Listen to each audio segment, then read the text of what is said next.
जान से मारने का फैसला किया।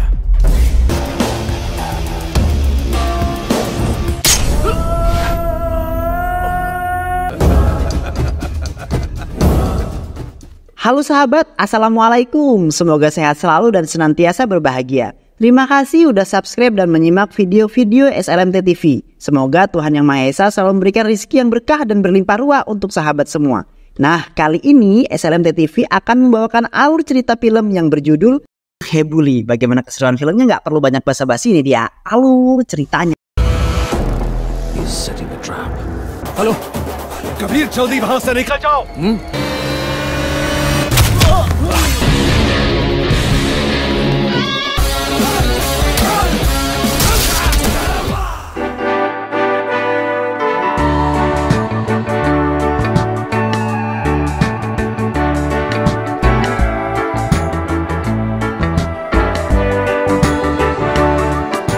Di awal film, sebanyak 4 orang dokter yang bertugas di kamp Kashmir telah disandra oleh seorang teroris yang tak dikenal. Pemerintah India kemudian merespon kejadian itu dengan mengirimkan tim pasukan khusus untuk melakukan operasi penyelamatan. Pasukan itu sendiri terdiri dari prajurit-prajurit terbaik dengan keterampilan yang sangat luar biasa dan sangat hebat. Pasukan itu dipimpin oleh Kapten Ram.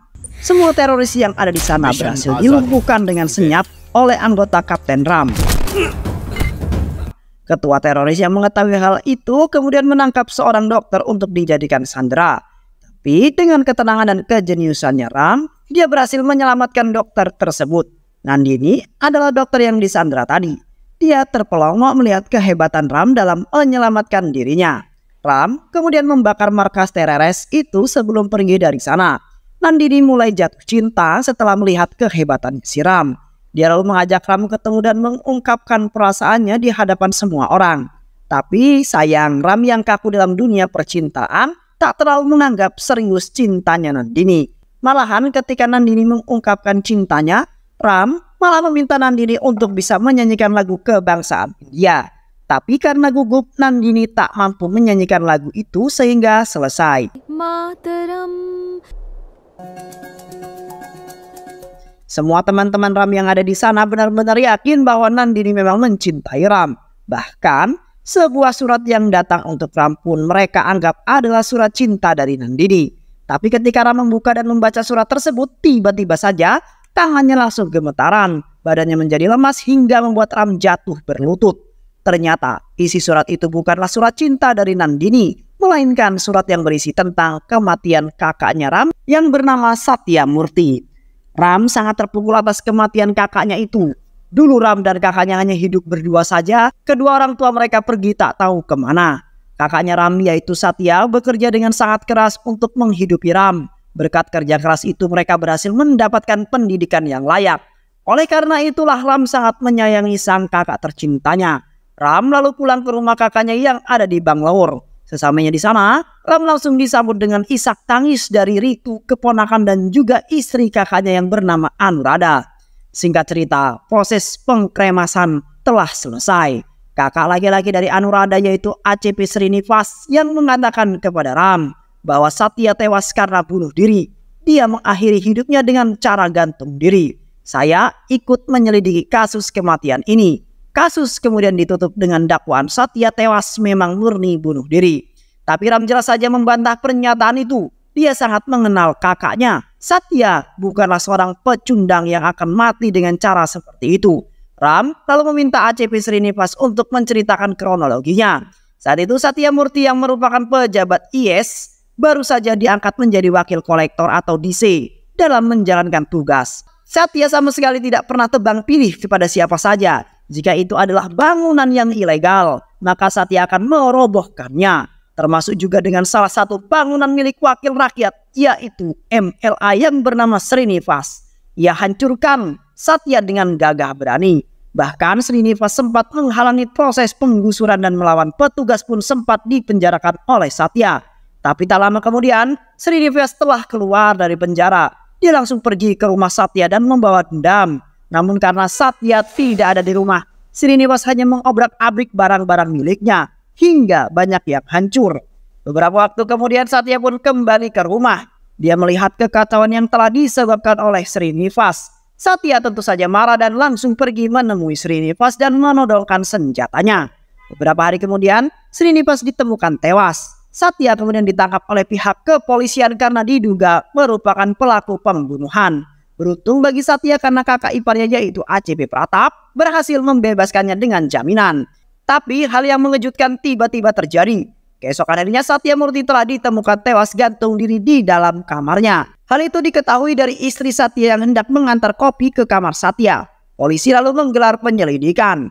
Tapi mereka tak menemukan hal-hal yang mencurigakan sehingga kasus ditutup dengan kasus bunuh diri biasa. Ram tentu saja tak mempercayai hal itu. Dia mulai bergerak sendiri untuk membaca semua berkas penyelidikan kematian sang kakak. Laporan hasil autopsi juga dibaca. Ram menemukan banyak kejanggalan di sana. Untuk menguatkan penyelidikannya, Ram kembali ke rumah dan langsung memeriksa kamar Satya. Lagi dan lagi, Ram menemukan banyak kejanggalan mulai dari bau ganja yang ada di jendela, angin di sofa yang sudah kempes, dan tidak adanya sidik jari Satya di komputer miliknya. Ram menilai pasti ada seseorang yang telah menghapus sidik jari kakaknya. Bahkan, Ram juga menemukan hal yang lebih mengejutkan lagi, yaitu tali yang digunakan oleh kakaknya untuk bunuh diri, itu diikat dengan tangan kiri. Sedangkan Satya sama sekali bukanlah orang yang kidal.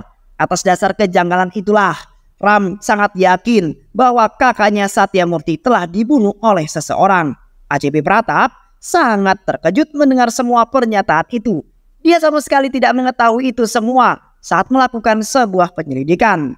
ACP Pratap lalu berjanji kepada Ram bahwa dia akan kembali membuka kasus kematian Satya dan akan segera melakukan penyelidikan ulang. Walaupun sudah mendengar hal itu, nyatanya tak membuat Ram diam begitu saja. Dia tetap bergerak melakukan penyelidikan sendiri. Suatu hari, Ram pergi ke rumah sakit untuk menemui Dr. Ravindra. Diketahui Dr. Ravindra adalah dokter yang melakukan autopsi jenazah Satya.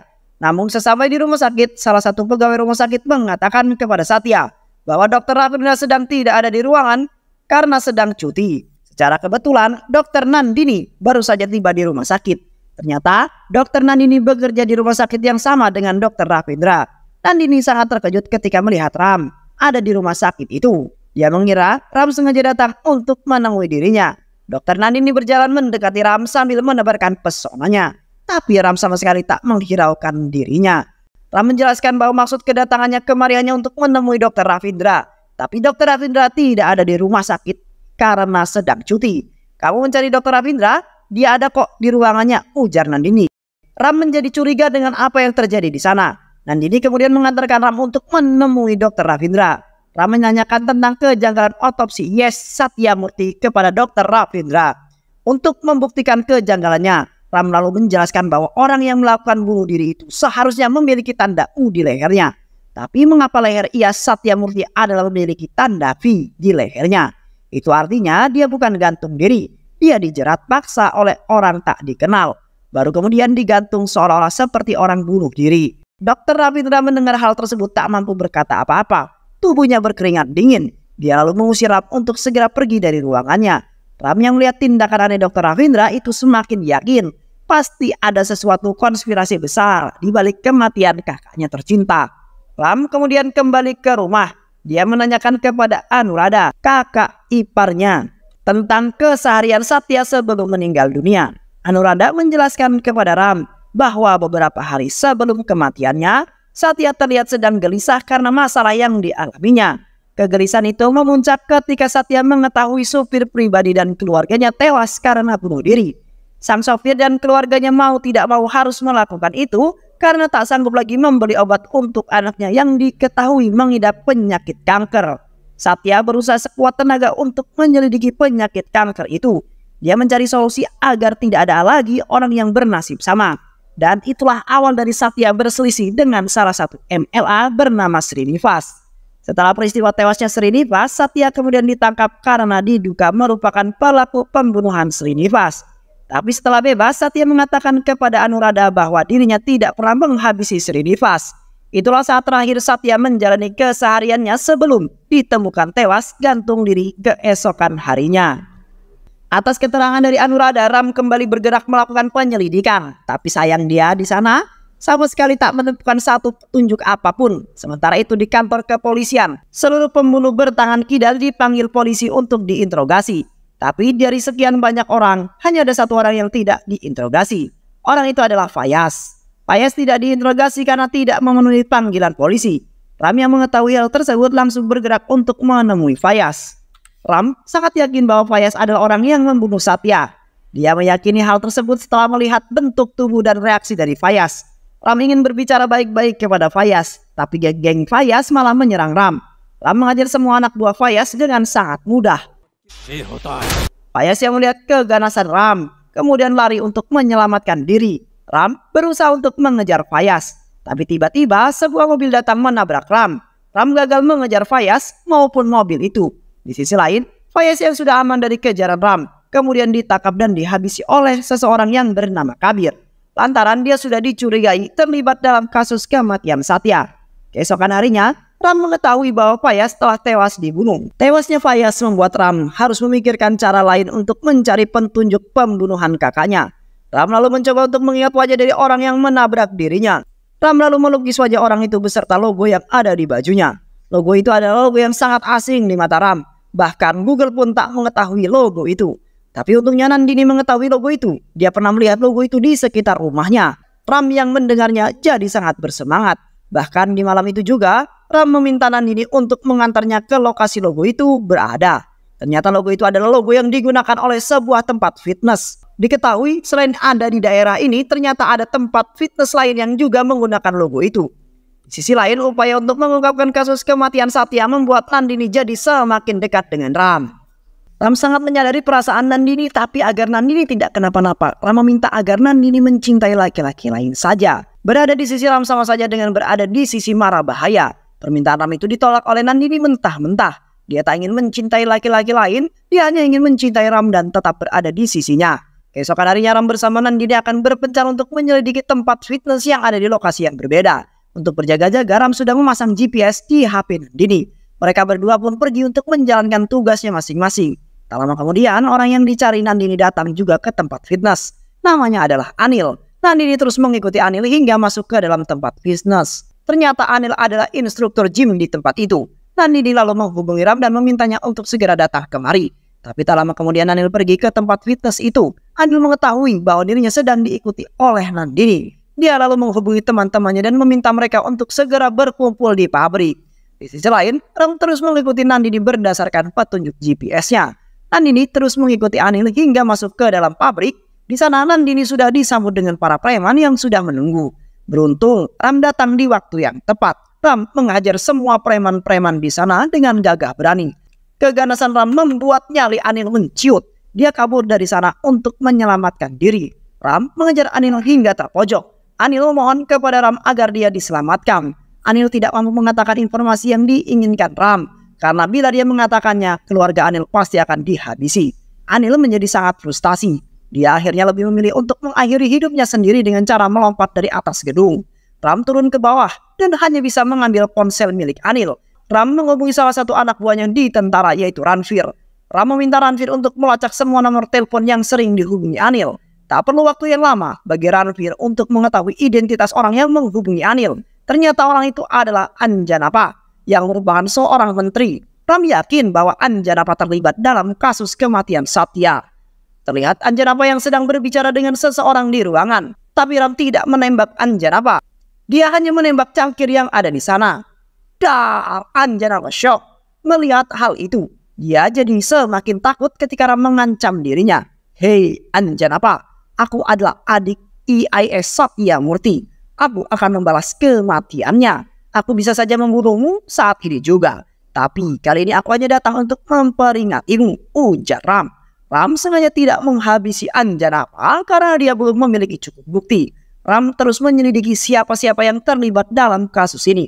Apa motifnya dan mengapa mereka menghabisi kakaknya Satya. Di sisi lain, ancaman yang diberikan Ram sangatlah efektif. Anjanapa yang ketakutan kemudian menghubungi rekannya yang bernama Amrut Sas. Dia menceritakan semua yang terjadi kepada Amrut, bagaimana Ram, adik dari IAS Satya Murti, bisa dengan mudah mengancam dirinya. Dia bisa saja membunuhku saat ini juga, ujar Anjanapa. Usut punya usut, ternyata Amrut Shah adalah ketua asosiasi pengusaha farmasi yang ada di India. Walaupun sudah mendengar tentang kengerian Ram dari Anjanapa, tapi Amrut Shah tak terlalu menganggap perkataan itu dengan sangat serius. Tenang saja Anjanapa, aku akan segera membereskan ancaman tersebut. Amrut Shah kemudian mengirimkan Kabir utusannya untuk menghabisi Ram. Kabir terus mengikuti Ram. Di sisi lain, Amrut Shah kini menyadari betapa berbahaya Ram tersebut. Setelah melakukan penyelidikan, dia mengetahui bahwa Ram yang dimaksud oleh Anjanapa adalah Kapten Ram, ketua dari pasukan khusus. Amrut Shah kemudian mengatakan kepada Anjanapa, Kapten Ram bisa saja menghabisi Kabir dengan sangat mudah. Kabir bukanlah orang yang setimpal dengannya. Alasan Kabir masih hidup sampai sekarang pasti karena dia ingin menemukan cukup bukti dan mengetahui siapa saja yang terlibat dalam kasus pembunuhan Satya. Amrut Shah kini menjadi panik.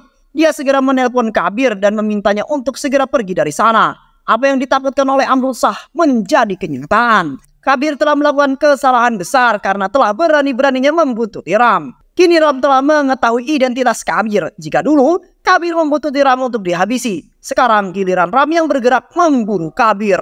Kabir terus berlari menghindari kejaran Ram. Tapi Ram tentu saja lebih ahli dalam kejar-kejaran, bro. Ram berhasil menangkap Kabir. Kabir diikat dan disandra di dalam sebuah bangunan. Ram mengancam Kabir untuk segera buka mulut. Tapi Kabir sama sekali tak takut dengan ancaman Ram.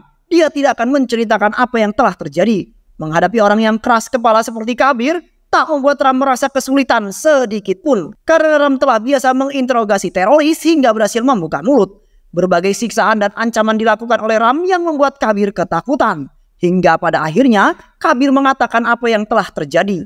Dia menceritakan bagaimana kronologi IIS Satyamurti bisa bunuh diri.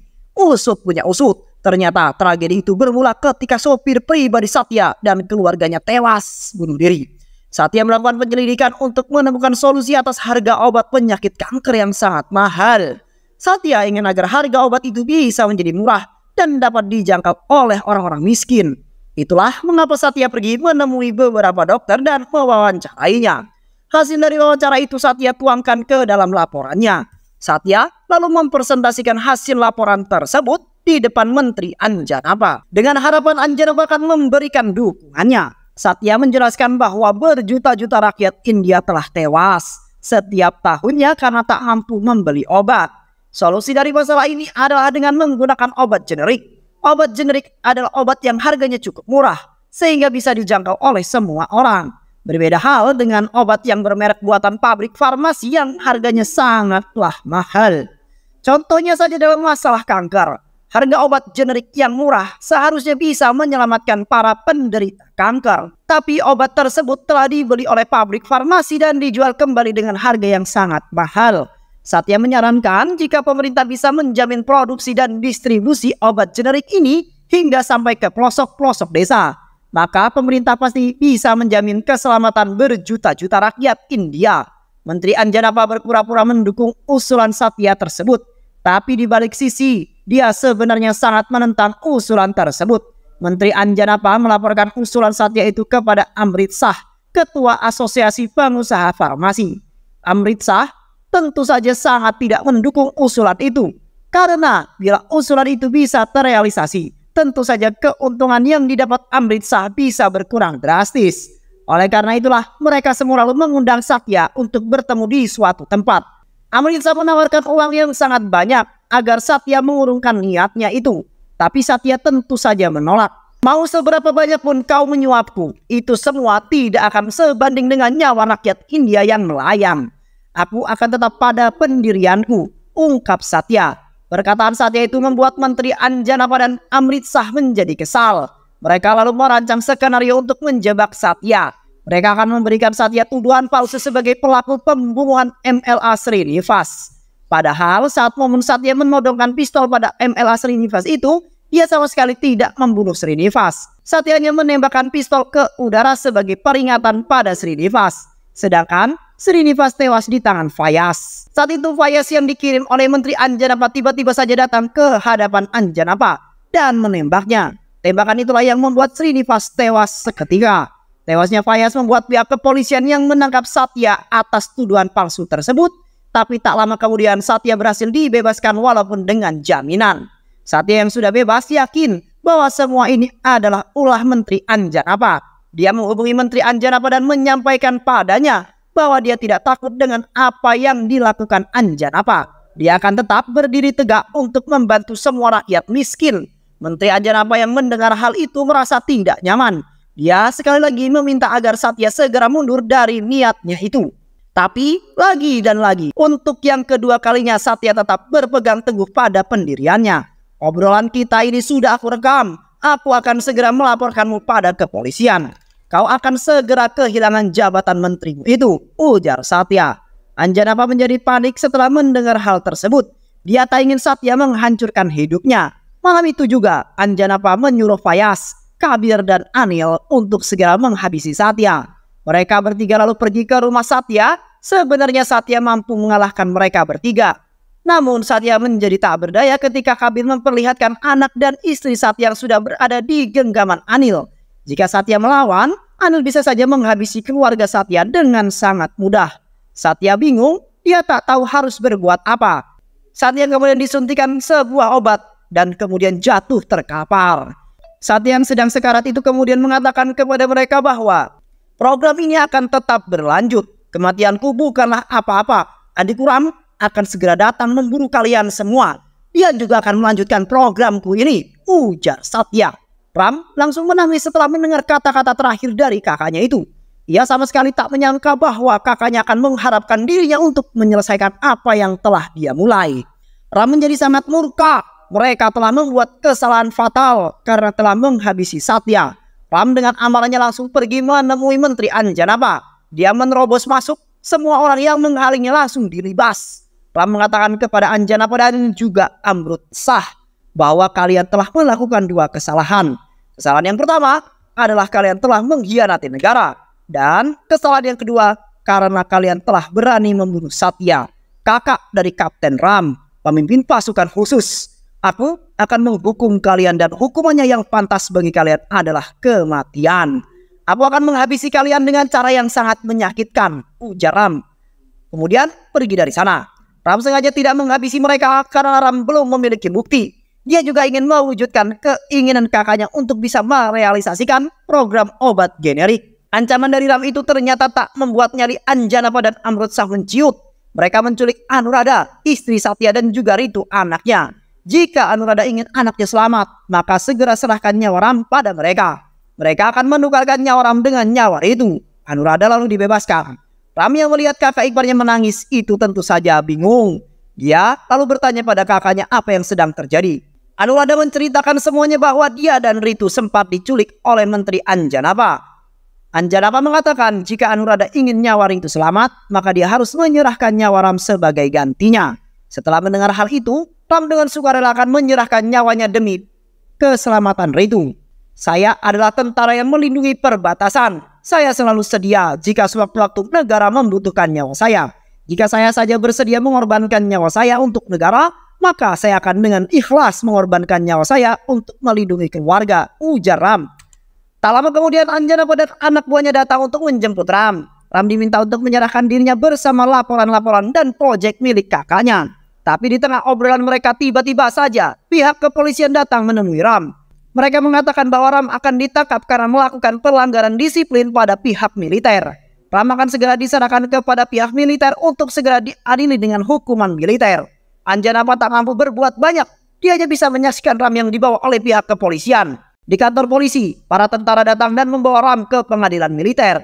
Namun di tengah jalan, ternyata mereka sengaja melakukan itu semua untuk menyelamatkan Ram. Atasan Ram yang ada di militer sudah mengetahui masalah yang menimpa Ram. Bahkan atasannya itu menyebut bahwa pihak militer ada di sisi Ram untuk membantu. Ritu juga akan segera diselamatkan. Ram diminta untuk fokus saja menyelesaikan masalahnya dengan Menteri Anjanapa dan juga Amrutsah. Pergerakan pihak militer benar-benar tidak terendus oleh musuh Ram. Tak lama kemudian, Anjanapa kembali menghubungi Ram. Dia meminta agar Ram menyerahkan dirinya bersama Kabir. Mereka akan bertemu di sebuah pelabuhan.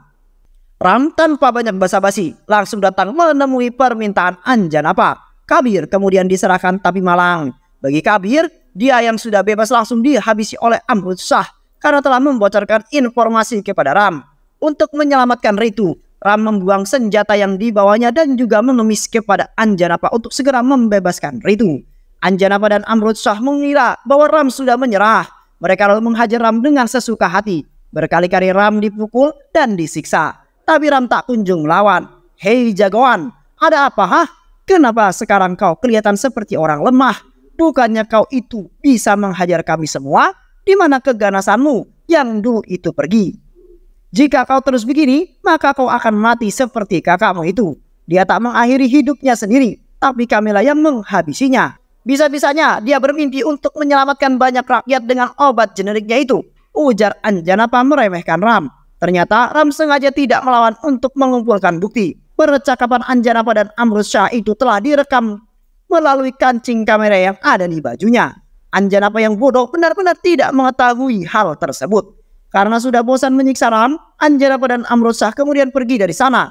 Mereka meminta anak buahnya untuk segera menghabisi Ram. Di saat itulah Ram kemudian bangkit dan dengan mudah mengalahkan semua anak buah Anjanapa. Tak lama kemudian, Anjanapa menghubungi anak buahnya melalui hati. Tapi dia sangat terkejut ketika hati itu malah dijawab oleh Ram. Mereka seketika itu juga langsung kembali ke tempat Ram. Sesamanya di sana, Anjanapa dan juga Amrutsah langsung tercengang melihat Ram yang sudah duduk di atas tumpukan anak buahnya. Ram lalu menjelaskan kepada mereka bahwa dia tadi sengaja tidak melawan karena sedang merekam kedok bodoh mereka pada seluruh masyarakat India. Ternyata rekaman itu sudah dipublikasikan oleh Ram dan banyak media yang menyiarkan ulang rekaman itu. Semua masyarakat di India telah mengetahui fakta yang sebenarnya. Nama baik dari Menteri Anjanapa dan Amrutsah telah rusak dan hancur. Ram juga menjelaskan bahwa sebenarnya dia sama sekali tak mengkhawatirkan Ritu, karena Ritu telah ditangani oleh pihak militer. Coba saja hubungi anak buahmu yang ada di sana. Mereka pasti tidak akan menjawab, ujar Ram. Dan benar saja, ketika Amrutsah menghubungi anak buah mereka semua, sekali lagi tidak menjawab panggilan Amrutsah. Sekarang keadaan berbalik 360 derajat. Giliran Ram yang akan membalas semua perbuatan mereka. Ram langsung menghajar Anjanapa dan juga Amrutsah dengan sesuka hati. Dia menggaplok mereka dengan membabi buta. Ram lalu menghukum mereka dengan cara yang mengenaskan. Mereka digantung oleh Ram hingga tewas, seperti mereka yang menggantung Satya Murti, kakak tercinta Ram. Tak lama kemudian, pihak kepolisian datang setelah masalah selesai. Mereka datang untuk mengamankan anak buah Anjanapa dan Amrutsah yang ada di sana. Media lalu memperbaiki nama baik IAS Satya Murti. Mimpi Satya tentang obat generik juga berhasil diwujudkan. Banyak masyarakat yang berdemo menuntut pemerintah agar menjalankan program obat generik itu. Di sisi lain, Ram kembali bertugas sebagai tentara khusus di perbatasan untuk menjaga kedaulatan negaranya. Istri dan anak Satya pun kembali menjalani kehidupan mereka dengan bahagia. Dan film pun selesai.